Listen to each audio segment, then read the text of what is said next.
Boa noite a todos. Tá fraquinho esse boa noite, hein, gente? É o calor? Vamos de novo? Boa noite a todos. Agora ficou bom. Eu estou precisando dessa vibração. Eu estudei bastante, mas não defini exatamente o que nós vamos falar hoje. Mas nós vamos falar. Estudando, procurando o conhecimento, eu observei uma coisa interessante, que aspectos das culturas, vamos dizer assim, de há 2000 anos, do pensamento humano de há 2000 anos, dos hábitos daquele povo que foi contemporâneo de Jesus, mais ou menos continuam equivalentes em nossos tempos. Porque o homem, diante do seu potencial de inteligência, de intelecto, ele se entusiasmou tanto ao longo dos tempos, dos séculos, e foi ganhando, digamos assim, entusiasmo, e foi construindo um mundo materialmente melhor. Foi construindo um mundo de mais conforto, de mais recursos, atendendo até, de certa forma, aspectos que são pertinentes às questões morais. O homem é um grande pensador e na base do seu pensamento existe algo que eu entendo que é provido pela presença da centelha divina em nós, de Deus em nós, e que de certa forma nós buscamos aperfeiçoar cada vez mais, que é o senso de justiça. É interessante como no pensamento nós conseguimos projetar, arquitetar, estabelecer situações realmente desejáveis. O que nos falta é a capacidade de aplicar aquilo que nós conseguimos idealizar, com base, volto a dizer, na justiça, aplicar na sua integridade. O homem vai meio que distorcendo aquilo que ele próprio concebeu, ele vai arrumando um jeitinho de dar um jeito no que não tem jeito. E nós, ultimamente, estamos vivenciando isto de uma forma muito constante, né? E ficamos nos perguntando, por quê? Se existem concepções bem estabelecidas, o homem ainda acovardado nas questões de natureza moral, porque não tem coragem de assumir os seus próprios erros, as suas faltas e responder por estes erros, por estas faltas, distorce as suas próprias concepções. E ao tempo de Jesus isso já se dava. Não tão ricamente, penso eu, como se dá hoje, né? Porque o que está, penso eu, dificultando esta nossa coragem de nos enfrentarmos como criaturas imperfeitas, criaturas que tropeçam com muita frequência e com muitas vezes com muita gravidade. É preciso que tenhamos a coragem de dizer: fui eu. eu assumo o que eu fiz, mas nós somos acovardados. Nós somos corajosos para fazer. Nos sentimos desafiados a fazer. E fazer principalmente, logicamente, aquilo que contraria as leis divinas. Aquilo que é proibido. Aquilo que, no dizer das religiões tradicionais, é pecado. Para isto, nós somos criaturas profundamente corajosas. Mas penso que estas coisas vão se manifestando da forma que se manifestam, em proporções desiguais, graças a Deus, uns mais, noutros menos. Mas isto se dá porque o homem, ao longo do tempo, dos séculos, dos milênios, como já disse anteriormente, entusiasmou-se com a sua capacidade intelectiva, mas achou que era desprezível a necessidade de preocupar-se com as coisas de natureza espiritual. Ele entendeu que diante das suas possibilidades, Deus é secundário. É a impressão que nos passa. Deus é secundário. Só deixa de ser secundário quando, diante de todas as possibilidades financeiras, todas as possibilidades que o status confere ao homem, todas as possibilidades que o prestígio empresta ao homem, este mesmo homem não consegue solucionar questões que estão afetas à natureza espiritual na qual estamos inseridos.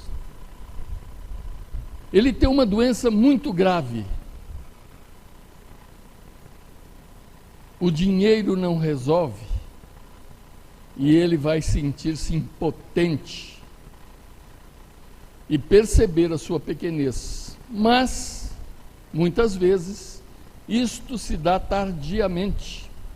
A encarnação, que é uma oportunidade maravilhosa nas nossas existências, muitas vezes já se perdeu por conta desta nossa empolgação com as nossas potencialidades em todos os campos, menos na nossa atenção às coisas espirituais. E aí então vem a doença grave, como já disse, que o dinheiro não pode resolver. O indivíduo retorna ao mundo espiritual e lá tem a notificação, penso eu que através da sua própria consciência, de que ele perdeu um tempo precioso, uma oportunidade preciosa, de ter utilizado todo aquele potencial intelectivo, de que ele foi dotado para fazer alguma coisa a benefício de si mesmo. Naturalmente, o nosso egoísmo nos induz a fazer por nós mesmos, mas também, quando dotados de uma relativa lucidez, nós nos damos conta que é preciso fazer algo também pelo outro. Porque fazer somente para nós mesmos é uma expressão de egoísmo profundamente lamentável e que, infelizmente, se dá para, digamos que talvez a maioria das pessoas, porque a maioria das pessoas, ao que nós percebemos e sentimos, ainda não despertaram para as coisas espirituais. Olhando a estatística que o IBGE fez, a última, os espíritas que podemos considerar que são as pessoas que têm um despertamento para as coisas espirituais e preocupação para tal, somos apenas 2,5 milhões, num país de mais de 200 milhões de habitantes. Somos poucos. Quero acreditar que existe aí um certo percentual que está presente em outras religiões, mas que estão, digamos assim, são simpatizantes das causas espíritas e espiritualistas e já têm o entendimento mínimo de que o homem reencarna. Porque isso nos auxilia muito na compreensão das coisas, tanto na condução das nossas vidas, das nossas atitudes, quanto na aceitação de tudo aquilo que nos ocorre. Porque a vida, infelizmente ainda, para a maioria de nós, é marcada por muitos momentos de drama, de sofrimento, de infelicitação, de tropeços, de dificuldades. E o que é que vai nos confortar? Entre as coisas que nos confortam está a reencarnação. Saber que eu estou vivendo uma experiência que, apesar de sofrida, difícil, dramática muitas vezes, vai me trazer um subsídio positivo. Se eu souber tolerar resignadamente esta minha existência nas condições em que ela se dá. Porque é difícil, penso eu, para uma pessoa que não tem nenhum subsídio no campo dos entendimentos espirituais, que acredita que o homem nasce, vive alguns anos e morre, mas morre mesmo. Eu acho que é complicado para uma pessoa assim vivenciar determinadas situações. É desesperador. E eu penso também que a criatura que vê a vida sob este ângulo não pode dizer que crê em Deus. E a verdade que se dá é que, se você sair por aí perguntando se a pessoa crê em Deus, todo mundo, ou a grande maioria, vai dizer: claro que eu acredito em Deus. Mas quando as leis de Deus se manifestam sobre cada um de nós, a lei particularmente de causa e efeito, nós nos rebelamos. Eu não mereço sofrer como estou sofrendo. Eu não mereço passar pelo que eu estou passando. Mas, quando nós fazemos o Pai Nosso, nós estamos lá cotidianamente, penso eu, dizendo: Senhor, seja feita a tua vontade, assim na terra como nos céus. Mas quando a vontade de Deus se faz, eu me rebelo, porque eu não me entendo uma criatura merecedora de situações que se dão, porque eu desconheço que eu tive outras encarnações anteriores e que eu sou hoje o produto, o melhor produto de mim mesmo, através desse processo evolucional chamado reencarnação. Nós somos hoje o que há de melhor em nós, não tenham dúvida disso. E eu confesso para vocês que quando eu me olho, faço uma introspecção, eu fico espantado com quanta coisa que eu ainda preciso melhorar, resolver, mudar, para poder sentir-me razoavelmente seguidor do Cristo.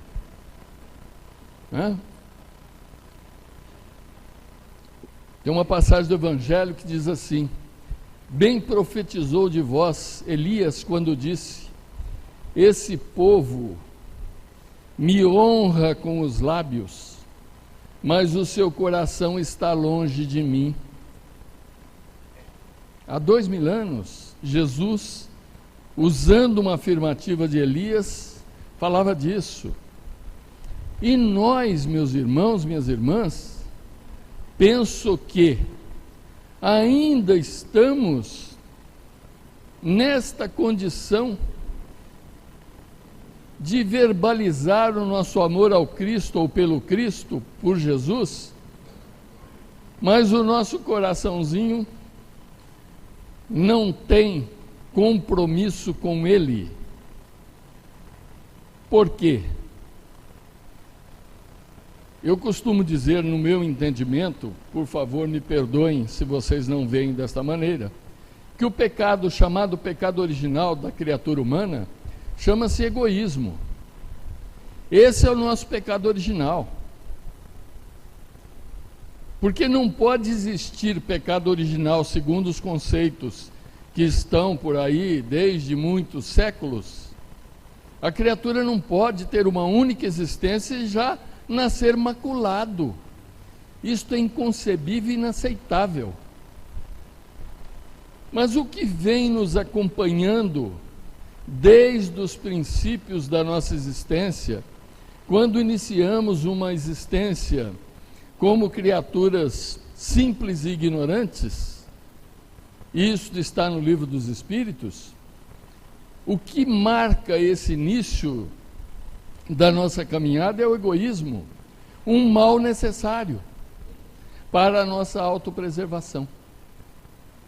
Nós precisamos ser egoístas durante esse princípio, mas depois, quando a nossa consciência se enriquece através das múltiplas existências, em que nós, pelo nosso esforço de análise e de absorção daquilo que é, digamos assim, aproveitável e aplicável, nós vamos nos construindo e precisamos, à medida que vamos nos construindo, desconstruirmos o egoísmo em nós.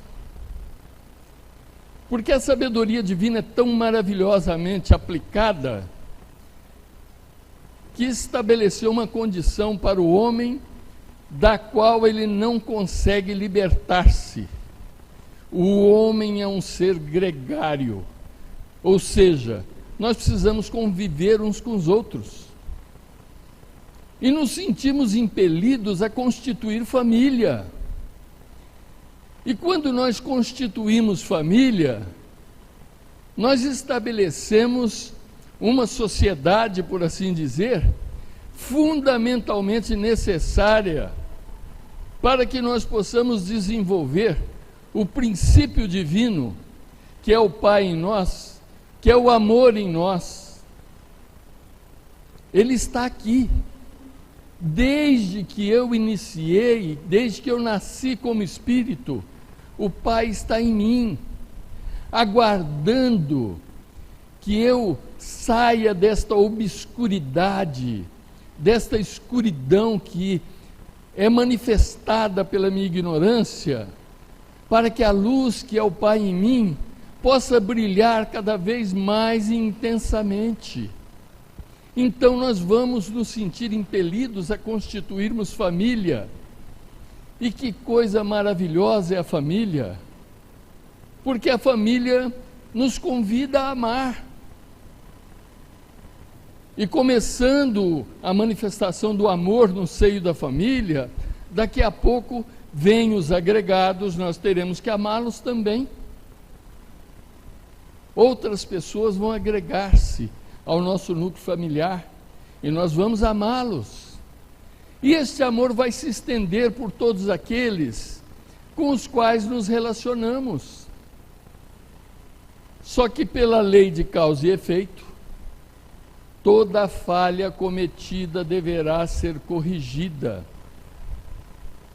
Eu não gosto de dizer que nós vamos ter que pagar o erro cometido. Não. A didática divina é educativa. A didática divina não é punitiva. Deus não quer que nós soframos para aprender. Ele quer que nós aprendamos. Mas nós temos a dificuldade ainda, volto a dizer, de nos sentirmos predisponidos ou predisponentes a fazer o que é ideal fazer. Porque essa coisinha da qual já falei, chamada egoísmo, está sempre presente nas nossas concepções, nas nossas avaliações, nos nossos entendimentos. Quando nós temos a oportunidade de auxiliar alguém, nós ficamos reticentes, nós ficamos pensativos, nós começamos a nos colocar na condição de juízes, nós começamos a querer fazer um julgamento que não nos cabe, para estabelecer se existe mérito ou não, se o fulano merece ou não. Não é por aí. Toda criatura que bate à nossa porta, nos pedindo auxílio, seja ele qual for, não importa que tipo de auxílio, nem que ele venha à nossa porta nos pedir um pão com um copo d'água. A providência divina colocou ele na nossa porta.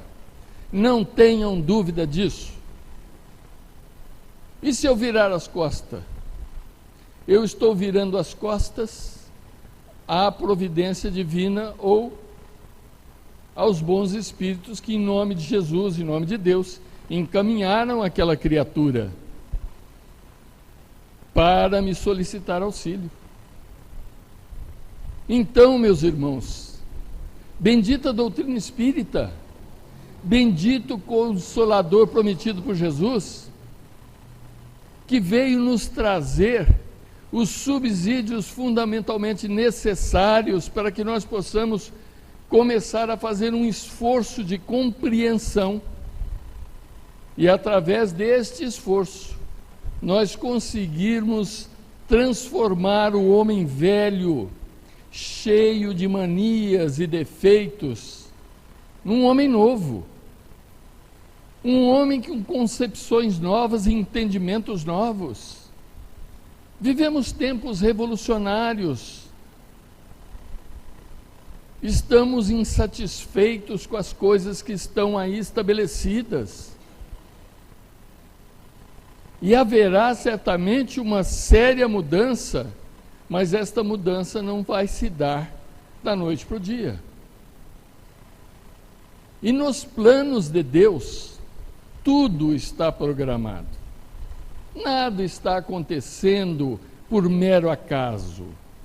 Não estamos aqui por mero acaso.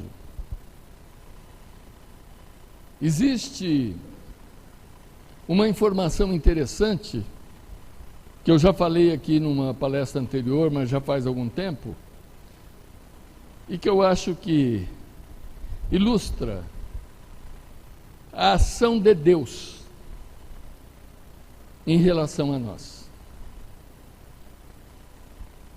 Há 4,5 bilhões de anos aproximadamente, a divindade encarrega Jesus, o Cristo à época, né?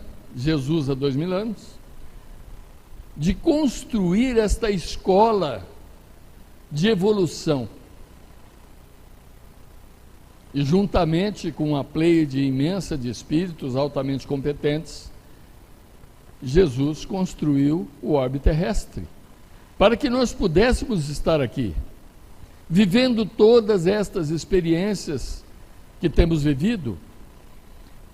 Dizem os espíritos que somos 7 bilhões de criaturas encarnadas e aproximadamente 3 bilhões de desencarnados, ou seja, devemos considerar que a população do orbe terrestre é de 30 bilhões de almas, vivendo esta roda viva, como dizem os orientais, esta roda de Sansara, a roda das reencarnações, para o aprimoramento de todos nós. Para o aprimoramento de todos nós. E quando o hominídeo inicia a sua trajetória, marcadamente nas raças orientais e africanas, a espiritualidade entendeu que, existindo no sistema de capela um planeta assemelhado à Terra, aonde a evolução caminhava celeremente, mas existia um grupo imenso, aos milhões de criaturas, que moralmente estavam atrapalhando aquele desenvolvimento. A espiritualidade ouve por bem, como nós dizemos, nós encarnados aqui na Terra, juntar o útil ao agradável, e transferiu estas criaturas de lá para cá. São os exilados de capela, título inclusive de um livro de Edgar Armond, falando a respeito. Esses espíritos vêm para cá. Imaginem vocês, se nós, na condição evolucional que nos encontramos, sofrêssemos aqui uma seleção de natureza moral evolucional, e espiritualmente fôssemos deslocados para um orbe, aonde o homem mais se assemelhava a um símio ou um macaco, do que propriamente ao homem odierno, nós nos sentiríamos muito desconfortáveis.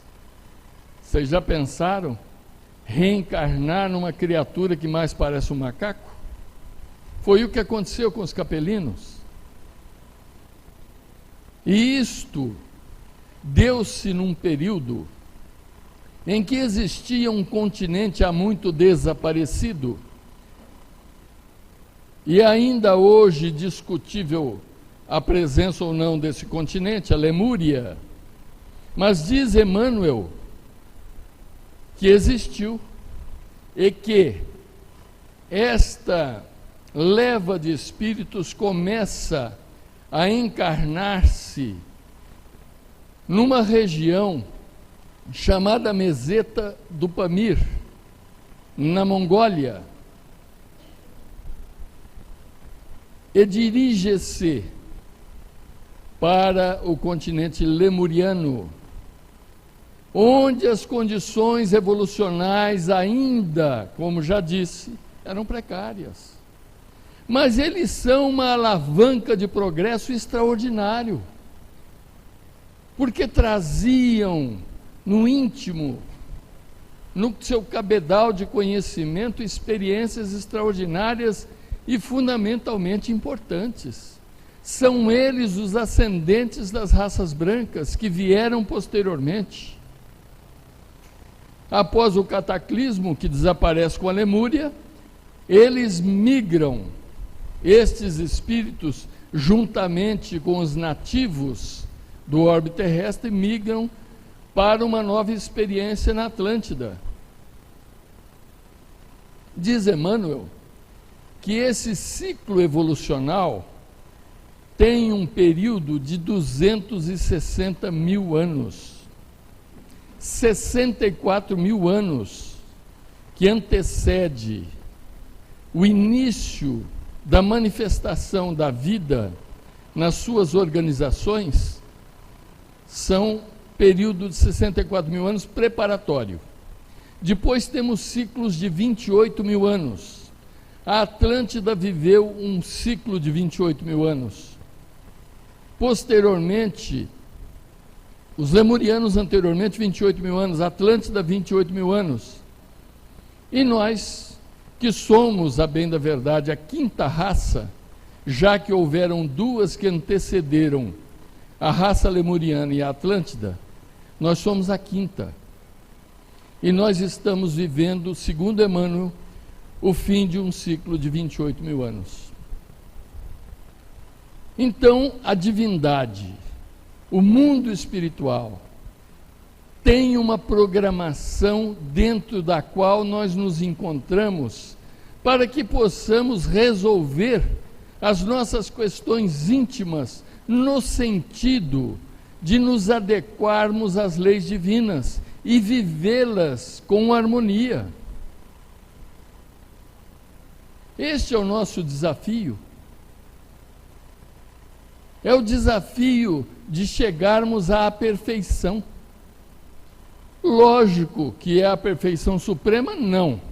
É a perfeição relativa à condição evolucional que está no programa do nosso orbe. Na casa do Pai há muitas moradas, afirma Jesus. E nós, quando buscamos o conhecimento, nós vamos encontrar pela doutrina espírita uma definição de que o homem é constituído de 3 aspectos, ou 3 corpos, né? É o corpo físico, o perispírito e o espírito em si. Mas existem outros ensinamentos que dizem que o homem é constituído de outros mais, e seriam estes 7 corpos. O corpo físico, o corpo astral, o duplo etérico, o corpo mental inferior, o corpo mental superior, o corpo búdico e o corpo átmico. E eu pergunto a vocês, por que a síntese que a doutrina espírita diz, ou revela que é o perispírito, na síntese existem, na verdade, 7 corpos, ou corpos sutis 6, porque são necessários à nossa caminhada. À medida em que nós vamos caminhando, que nós vamos progredindo, nós precisamos ter corpos adequados a esta nossa caminhada, a essa nossa ascensão, particularmente de natureza moral. E o corpo mental é o corpo que matricia, no momento em que estamos vivendo, matricia os nossos corpos físicos. É interessante isto. Eu estava lendo outro dia um capítulo do livro Nosso Lar, que tem o título de Vampiro, e conta a história de uma criatura que bate à porta do nosso lar, buscando asilo. E a nossa irmã do livro, nossa irmã Narcisa, é chamada por um dos vigilantes para atender aquela criatura, uma mulher que estava diante do portão. André acompanha Narcisa até lá. Narcisa observa a criatura andrajosa, as pernas sangrando, aspecto realmente lamentável. O seu coração se enternece e ela se sente impelida a auxiliá-la, mas observando-a e percebendo que ela trazia algumas máculas vinculadas ao seu perispírito, ou seu corpo espiritual, Narcisa chama o chefe da vigilância, denominado Paulo. E quando Paulo chega, olha a criatura, analisa e diz para Narcisa e para André que não seria possível acolhê-la. E Narcisa não se conforma, fala: mas como? Eu me encarrego de cuidar desta criatura, ela está sofrendo tanto. Fala: pois é, Narcisa, por favor, conte quantas máculas, ou seja, quantas manchas estão vinculadas ao corpo da nossa irmã. Narcisa conta, são 58 máculas. E diz a Paulo 58. Então, estas máculas, cada uma delas é uma criança que ela matou através do aborto. Era uma profissional da área de enfermagem que, enquanto encarnada, praticava o aborto. Muito embora no seu entendimento equivocado, motivo inclusive da sua argumentação naquele portão junto a Narcisa, Paulo e André, ela dizia que fizeram um favor às criaturas. As criaturas estavam em desespero, precisando libertar-se daquele fardo difícil, e ela fizeram uma caridade. Não entendia o aspecto moral dos seus gestos, não entendia o aspecto moral das suas ações. E lá estava, segundo Paulo, em cada uma daquelas máculas, um rostinho de criança, que ela impedira de nascer para viver a bendita experiência reencarnatória. Então, meus irmãos, minhas irmãs, Paulo não permitiu que ela adentrasse, disse a ela que não poderia acolhê-la, e ela, revoltada, afasta-se em direção às sombras. Esta é uma história muito significativa, nos leva a raciocinarmos, a aquilatarmos a quantas anda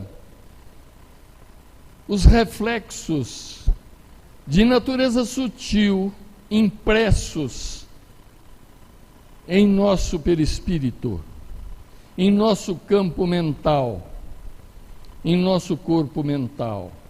Quando deixarmos esta existência, muita gente acha que vai ter um juiz do lado de lá com um livro na mão, fazendo um julgamento, né, das nossas ações. Nada disso. Nós somos o relato vivo de nós mesmos. Nós somos o relato vivo de nós mesmos. E vamos ocupar lá o lugar condizente com a nossa condição moral, evolucional, vibracional. Não tem argumento. Não tem. Eu digo que a maior decepção da criatura humana, penso eu, a maior surpresa que a criatura humana tem, é quando ela chega no mundo espiritual. Eu já estou me preparando. Não sei como é que vai ser, né? Porque lá não tem esse negócio, como já disse anteriormente, de condição social, de condição profissional, de condição financeira, de poder.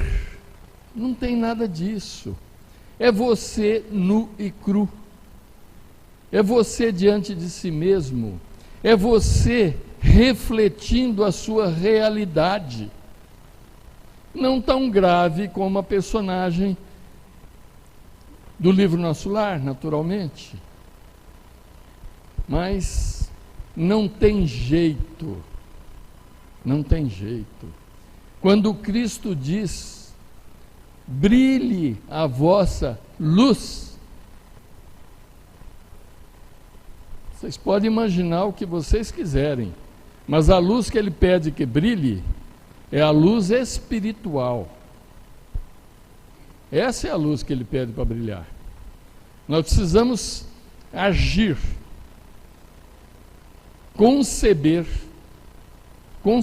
com assertividade, como disse no começo, com princípios de justiça, e viver aquilo que nós concebemos na maior integralidade possível. para que a nossa luz brilhe. Quantos de nós, ao lermos a literatura espírita, a farta literatura espírita, temos informações de que um espírito iluminado aproximou-se, chegou ao seu ambiente para beneficiar este ou aquele? O espírito não mandou instalar um sistema de iluminação. A luz lhe é própria. Deus é luz. O único elemento que é aplicado em qualquer lugar, por mais contaminado que seja, por mais podre que seja, mas não se contamina, e da maneira que se propaga, deixa de propagar-se sem contaminar-se, é a luz. Você pode aplicar a luz onde você quiser, ela não se contamina, e isto é um princípio divino, e está em nós. Mas é preciso que nós saibamos disso, que nós tenhamos compreensão disso, aceitação disto, fé nisso, e o empenho constante de vivermos o mais aproximado possível os princípios da lei, o mais aproximado possível. Penso também que exigir que as criaturas mudem da água para o vinho, como Jesus nas bodas de Caná fez a transmutação da água em vinho, mesmo que ele chegue aqui e diga, vou transmutá-los a todos, isso não é possível. Isto não se dá, porque isto feriria a lei, e a lei exige que nós façamos a nossa autoconstrução, que nós nos edifiquemos no bem por nós mesmos. Eu costumo dizer isso com certa frequência até, que o meu mal sou eu. Eu não posso responsabilizar ninguém pelo mal que esteja manifestado na minha vida, me incomodando. Como disse também no começo, nós somos acovardados e não temos a coragem responsável de assumir que se a coisa não vai bem comigo, a culpa é minha. Nós vamos querer depositar essa responsabilidade em alguém. Eu sou infeliz porque minha mulher não me compreende. Eu sou infeliz porque o meu marido é desleixado. Eu sou infeliz porque meu filho não gosta de estudar e quer viver uma vida desregrada. Eu sou infeliz por isso, por isso, por isso. São inúmeras as nossas desculpas. Mas nós precisamos fazer esse esforço. E a espiritualidade, meus irmãos, minhas irmãs, reconhece quando, na precariedade de que nos constituímos, nós estamos fazendo aquele esforço para mudar alguma coisa. E aí eu venho no centro. E a espiritualidade está vendo que eu venho ao centro para aprender alguma coisa, ouvir alguma coisa interessante, mas que eu tenho uma determinação de mudança. E a espiritualidade, não tenham dúvidas, ela nos ajuda. Não tenham dúvida. Agora, se o indivíduo chega aqui, senta-se na cadeirinha, ouve a palestra, muitas vezes o palestrante faz uma exposição maravilhosa, o que não é o caso hoje, né? Mas faz uma exposição maravilhosa. Entra aqui, sai aqui. Jesus chamou de ouvidos moucos, né? E a espiritualidade percebe que o neguinho não está disposto a mudar nada. Ele só quer o favorzinho de aliviar a carga dele que está pesada. Só isso. Quando não, o indivíduo faz para encerrar, né? O indivíduo muitas vezes faz uma atitude que eu chamo que é a atitude do degrau acima, né?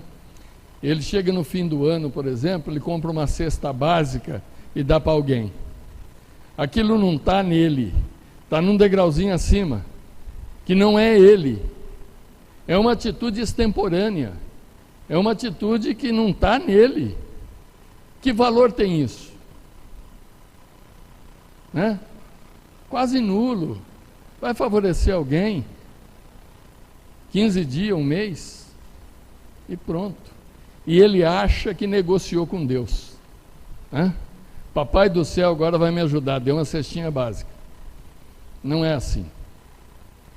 Não é assim, é muito mais do que isso. Não é o esforço material tão somente no sentido de melhorar a vida alheia. É a atitude, né? Comprometida com o amor, comprometida com o perdão, comprometida com a tolerância, comprometida com a aceitação, comprometida, enfim, com tudo o que emana do amor. Tudo que emana do amor. Aí então, a nossa vida tende a mudar. E o nosso entorno também, né? Porque a força do exemplo arrasta. Então, nós precisamos conhecer o Evangelho, conhecer Jesus, conhecer os seus ensinamentos, mas não fazer aquilo que foi dito. Honrar a Jesus verbalmente e o coraçãozinho não ter nenhum compromisso com ele. Portanto, meus irmãos, na compreensão misericordiosa, de amor inimaginável de Deus por nós, de Jesus por nós, debaixo de todo esta benevolência dele para conosco, buscamos fazer a nossa parte, porque ele estará sempre conosco, desde que estejamos dispostos a estar com ele. Muito boa noite, obrigado a todos.